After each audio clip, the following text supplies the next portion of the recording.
আসসালামু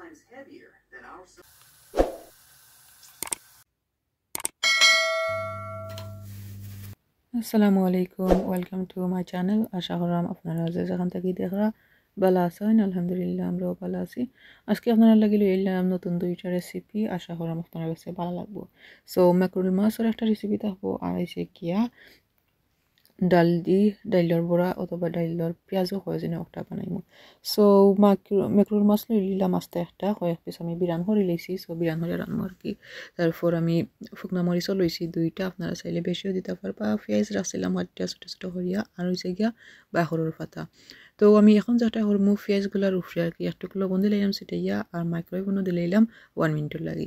সো পেঁয়াজগুলা ওইতে আমি এখন মাছগুলা বাজি লইমু, বাসমু আর কি। ওগুলোর মাঝে গোসা আছে, তো ওইগুলার গোসাগুলো একটু পাতলা পাতলা আর কি, দেখা যায় না তো বেশি। সো বালা করি বাসবা, বাসার পরেও দেখা যায় মিলে খাওয়া আমরা সময় খানিত লাগি, ওই সময় দেখা যায় আর কি মিলি যায় গিয়া গোসা সকল।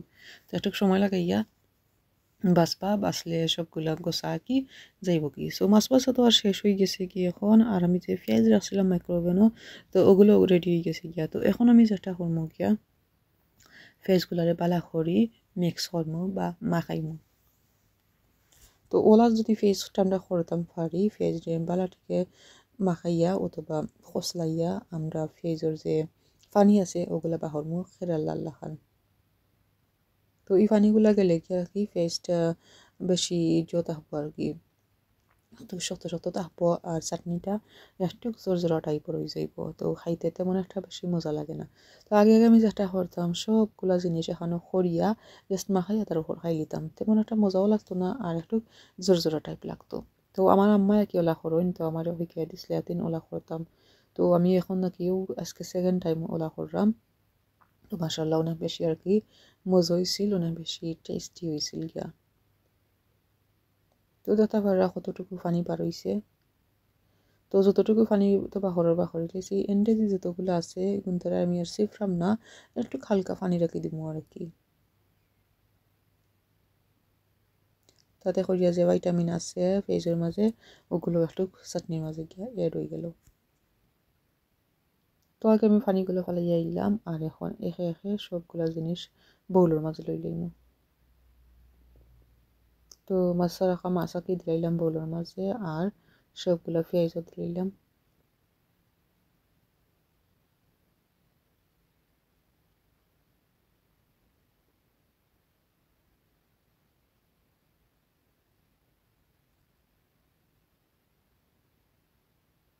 তো আর কি আমি এখন একটু লবণ দিলাইলাম। সো পেঁয়াজের মাঝে লবণ আছে, মাছ পিটানোর মাঝে ইয়ে লবণ আছে, তো লবণটা একটু বুঝিয়া দিবা। তারপর সবগুলা বাখরের পাতাও দিলাইলাম। তো ওটার মাঝে একটা ইনগ্রেডিয়েন্ট মিসিং আছে আর কি, এখনও কিছু মরিচ ছিল ওগুলো দিলাম ভাঙ্গিয়া ভাঙ্গিয়া, কারণ এগুলো ফুট হয়ে গেছে কি কয়েকদিন আগে আমি বাঁচছিলাম। তো তার লাগে কইগুলা সিরিয়া সিরিয়া দিলাই। তারপর আর কি আমি যেটা দিতাম আসলাম হয়েছে গিয়ে আসল ইনগ্রেডিয়েন্ট, এইটা হয়েছে গিয়ে সরিষার তেল। তো এটা আমার আতর খান্তাত না, ওটার লাগে আমি আর দিলাম না, আপনারা কাছে থাকলে অবশ্যই দিবা।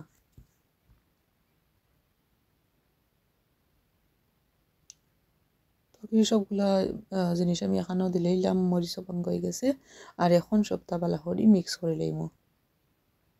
তো আর কি চাটনি পড়তে হয়েছে গিয়ে মাখানি গেছে, বালা করে যদি মাখানি যায় তাইলে কিন্তু খাইতেও অনেক বেশি মজা লাগে। ও তো আমার চাটনিগুলো সুন্দর মতো মাখানি হয়ে গেছে কি, এখন গরমা গরম ভাতের লগে পরিবেশন করতে পারবা। তো খাইয়া দেখলাম একটু লবণ কম আছিল আর মরিচটাও কম আছিল। তো আমি কয়েকটা কাঁচামরিচ দিলাম কাটিয়া, আর তারপর আর কি মাখাইলাম না, খানির সময় আমরা মাখাইমু। তো রেডি হয়ে গেল গিয়ে আমার চাটনিটা। আর এখন আমি আপনারা দেখাই ডালের যে বড়া করমু অথবা ডাল দিয়ে পেঁয়াজও বানাইমু। ওটার লাগি কিছু বাহর পাতা কাটলাম, কয়েকটা কাঁচামরিচ, আর হয়েছে গিয়া মোটামুটি আর কি একটা বড় সাইজের পেঁয়াজ, আর ওখানের মাঝে আছে প্রায় 1.5 কাপ পরিমাণ ডাইল। সো এগুলো হয়েছে গিয়া মুসুরির ডাইল, আমি একটা হ্যান্ড ব্লেন্ডার দিয়ে ব্লেন্ড করে নিয়েছিলাম। আর লাগবো গরম গরম ফ্লাওয়ার, বেসন। তো আমরা একই এখজনে এশটা হই, আর এই বাইতে আমি বেশ করে তেলও বয়ে রাখি দিছি, গরম হয়ে যাব আমি মাখাইতে মাখাইতে। তখন আর কি আমি একটু বড় বউলের মাঝে সবগুলা ডাইলে লই লাইলাম।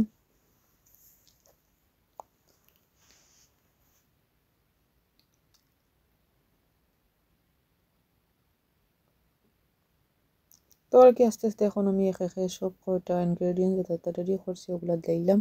কাঁচামরিচ দিলাম, বাখরের পাতা দিলাম, পেঁয়াজ দিলাম,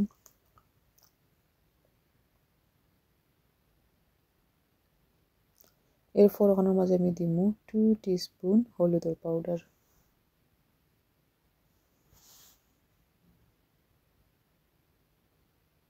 আর দিলাম একটু লবণ,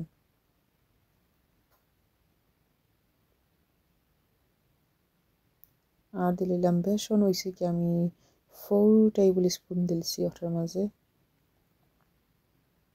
আর দিয়ে এখন সকলটা বালাহরি মিক্স করে লইমু, বালাহরি মাখাইমু আর কি। সো এই পর্যায়ে গিয়া যদি আপনারা মনে করুন বেশি ড্রাই হয়ে গেছে তাইলে একটু পানি অ্যাড করবা। তো আমি এই সময় মাখাইছি আর কি, আমার কাছে লাগছে পুরো পারফেক্ট আছে। আর সময় সময় তো আমি তো বরাত 2-5 যে করছিলাম, বিরান করছিলাম। তো আমার কাছে লাগছে আমি বিরান করতে করতে একটু হার্ড হয়ে গেছি, কি যদি পানি অ্যাড করতাম তাইলে হয়তো বা একটু ভালো হইতো।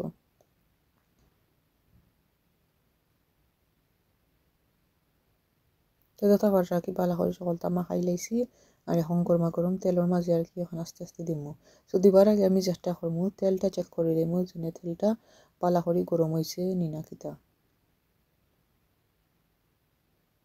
তো আর কি পয়লা লাগছিল গরম হয়েছে না, বাট এখন তো তারপর তেলগুলা গরম হয়ে গেছে, আরও 2 সেকেন্ড বাড়ছে গিয়ে আর কি। তারপর আমি দিলাইমু ডাইলের বড়া গুলা। তো একে একে আর কি আমি আস্তে আস্তে একটু কেয়ারফুলি গরম তদানি তেল ও ডাইলের বড়া গুলা একটু রাউন্ড শেপে দিলাইলাম।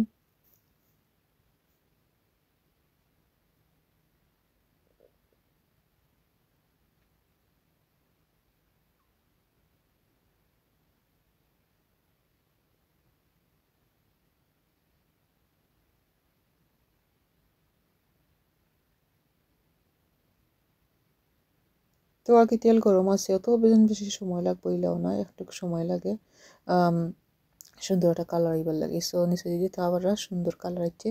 আর এখন আর কি সুন্দর করি বালা করি আমি একটা একটা করিয়া উল্টাইয়া দিলাইলাম।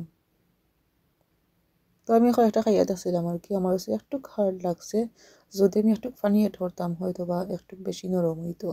তো আর কি তারপরও তো আমার হাজবেন্ডে খাইছেন আলহামদুলিল্লাহ, তাই আর কিছু কইসুন না, তার কাছে ভালো লাগছে।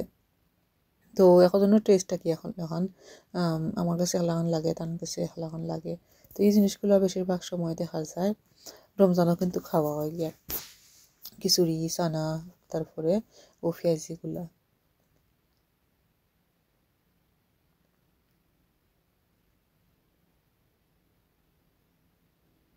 তো অত যদি সময় থাকতো আর কি তাইলে আমি অবশ্যই চানা কিবা খিচুড়ি আসিল গরো, বাট চানাও বানাইলাম নে।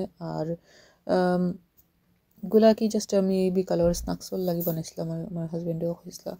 তো ওটা লাগি বানানি, তারপর তো দেখা যায় সকাল বেশি সকাল জই যায় গিয়া মাগরিবের সময় যায়, তারপর রাইত হয়ে যায় তাড়াতাড়ি খাইয়া ডিনার করিয়া যাওয়া লাগে বেডও। তো দেখতে পারে রাখি সবগুলা ডাইলের বড়া উই গেছে গিয়া, সবগুলা বলতে আর গিয়ে হাফ হয়েছে আর হাফ আছে ও পানোর মাঝে। আর আমি আর একটা যেটা করছি আধাখান পেঁয়াজটা কাটিয়া পানির মাঝে ভিজিয়ে রাখছি ও ডাইলের বড়া লগে আর কি সার্ভ করবো। তো আমার ডাইলের বড়া সবটি হয়ে গেছে গিয়া, একটু পেঁয়াজ শুকনা মরিচ কি দেশের স্টাইলে আমি দিলাইলাম সেটাইয়া উপরে। আর এখন আমি খাইয়া দেখাই একটা বারে দিয়া কি একটু ক্রিস্পি আছে, অনেক বেশি ক্রিস্পি আর ভিতরে দিয়া কি সফট। আর গরমা গরম গুলা খাইলে পেঁয়াজ দিয়ে মরিচ দিয়ে অনেক বেশি ভালো লাগে।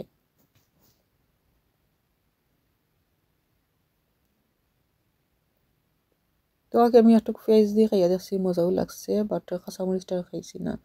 তারপর আর কি উঠেছি যে পরের দিন ঘুম থেকে উঠতেও দেখি আমার ফুয়া এবার ফুটিয়ে তারা ওয়া ওয়া করা লুক লুক লুক কথা করা আর কি। বারে দিয়ে কি সোনালি একটা কালার হয়ে গেছে গিয়া আকাশর। ওই দিন স্নো হইবার কথা আসছিল, স্নো আর হইছে না, ওটার লাগে আর কি আমার হাজবেন্ডে হইলা যেনে ওলা হয়ে গেছে কি লাল। ক্যামেরা আমার তো লাল লাগে, বাট আমরা যে সময় সরাসরি দেখছি অনেক বেশি গোল্ডেন কালার আছিল আর কি। তারপর ওখানোর মাঝে আমি ঘুম থেকে উঠিয়া তাড়াতাড়ি করে একটা সানা দি ফুলাপ বানাইলাম, কারণ এই যে দেখালকো তো হইলাম মানে সানা বিরান করতাম আসলাম, তো ওটা দিয়ে খাইলে তো ডাইলের বড়া দিয়ে ভালো লাগতো। তো এগুলো আগে আমার হাজব্যান্ডের লগে দি ভাল লাগি বানাইছি আরও কিছু অন্য কারণেও বানাইছি। তো ট্রেজে পেঁয়াজ আছিল ওগুলা ডাইলের বড়াগুলা আমি অলরেডি লই লাইছি কন্টেইনারও। সো ওগুলা কন্টেইনার লই লাইছি আর কি, ফুলা তারপরে ডাইলের বড়া, একটু শুকনো মরিচ, পেঁয়াজ আর একটা কন্টেইনারের মাঝে লই লাইছি আর কি। তো তাই নিতে লইয়া যাইবা গান খামর জায়গাত। আর সাইডে দিয়ে কালকে আমি একটা আমতি চাটনি করছিলাম, ওটা আমি খাওয়াতে আসলাম আর কি, এগুলো আর তারা দিতাম না এখন, যেহেতু আমি খাইলিছি আর লগেও নাই বেশি ওটার লাগে। তো আর কি আশা করলাম আজকের ব্লগ আর রেসিপি আপনার কাছে ভালো